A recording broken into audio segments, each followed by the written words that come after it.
exaggerating because Stanley, I feel like you handled the climax really well, actually. But if we are too relaxed, all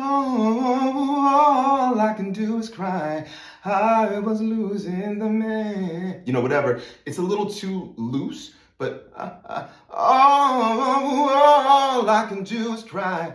I was losing. And how much of it you use is up to you. Let's talk about achieving a passionate, soulful vocal delivery, particularly when you have a voice that is maybe lower or heavier, and you're trying to find that oomph in a way that doesn't leave you feeling strained. We have a wonderful clip from a really great vocalist and musician named Stanley. He volunteered his clip for us. If you're new here, please know that I am not out just taking random clips off social media and offering my opinion unsolicited. Every person you ever see me offer feedback to has requested my constructive feedback, and it will always and only be constructive. I'm not picking people apart. I'm also not gonna ever do the split screen thing where I just kind of make faces while someone else sings. I'm gonna offer feedback that hopefully we all can use. So let's actually listen to Stanley and we can go from there.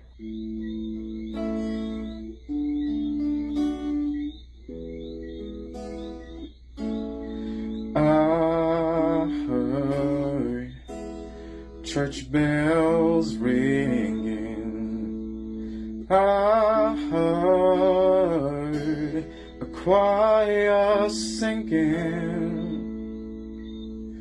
I saw my love walk down the aisle on her finger, he placed a ring, all I could do was cry. All I could do was cry. First of all, I loved it. I enjoy hearing your voice. I enjoy the fullness of it, the richness of it. It's very free and open, and I really like that. And I'm also biased in favor of voices like ours. We are voice type brothers. But what I want to pose to you is, if I was coaching you in the studio, my concern would be that it's so relaxed that it might read as apathetic. And so what I mean by that is, as human beings, we largely perceive emotion in the voice by way of the natural ebbs and flows of tension in it. And if we take away the tension in the voice, then we typically view the person as maybe not being particularly interested, or maybe we see it as sarcastic. Yeah, that's a really great job you did. It's good. Or maybe we think it's a lack of confidence or whatever. So we want to bring some tension back into the voice. So two things to consider, two tips I have in this situation. Actually, three things, although this first one might be kind of throwaway. But it sounds like this is the original key, and if it's not, and it's like thereabouts, but you're just doing the octave, right? So, I heard church bells ringing. What if we did the octave up?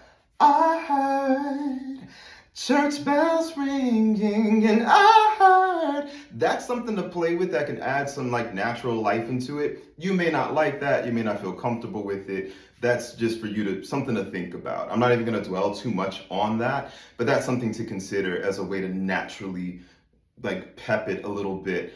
I wouldn't belt it. I wouldn't be like, I heard church bells ringing. I wouldn't start there because that's kind of overkill. But if you start to kind of light and then maybe work there, depending on what you feel comfortable with.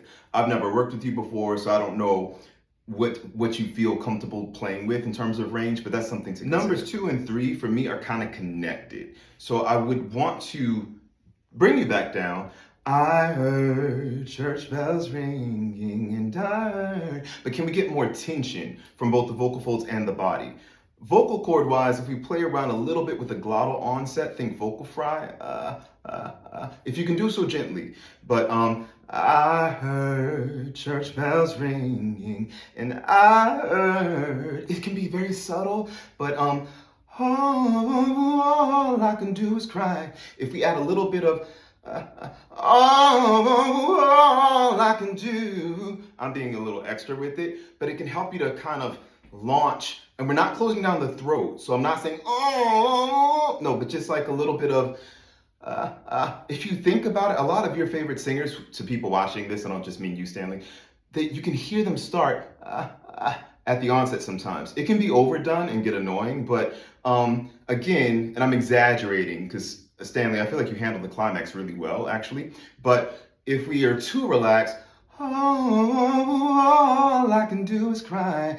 I was losing the man. You know, whatever. It's a little too loose, but all I can do is cry.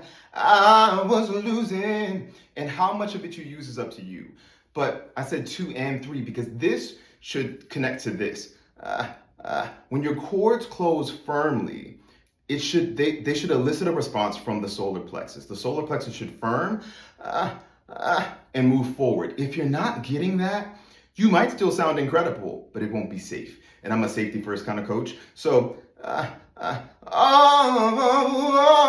or I heard church bells ringing, and I heard a choir singing. I saw my love. And so I'm getting a little country. I saw my love. But connect here. So you can play with raising it the octave if you like that. And if you don't, I totally get it. I like to play my head voice a lot.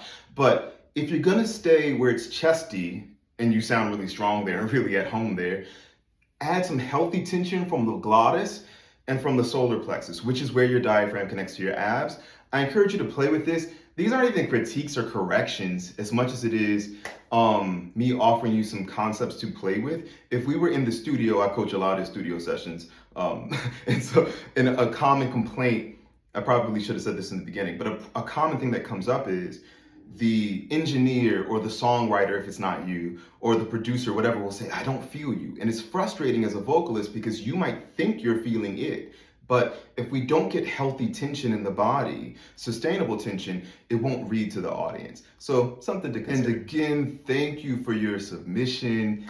And if you'd like to have an opportunity for me to offer you feedback, you can DM me on Instagram or Facebook or Twitter or here on TikTok. And please make sure you give me your explicit permission to give you feedback publicly. I don't want anybody acting surprised at the situation. If you'd also want to work with me as your actual vocal coach, all my stuff is on AApproach.com, but I also have a popular Patreon where you can get exclusive content, very detailed content for just $5 a month. And that's it for now. Later.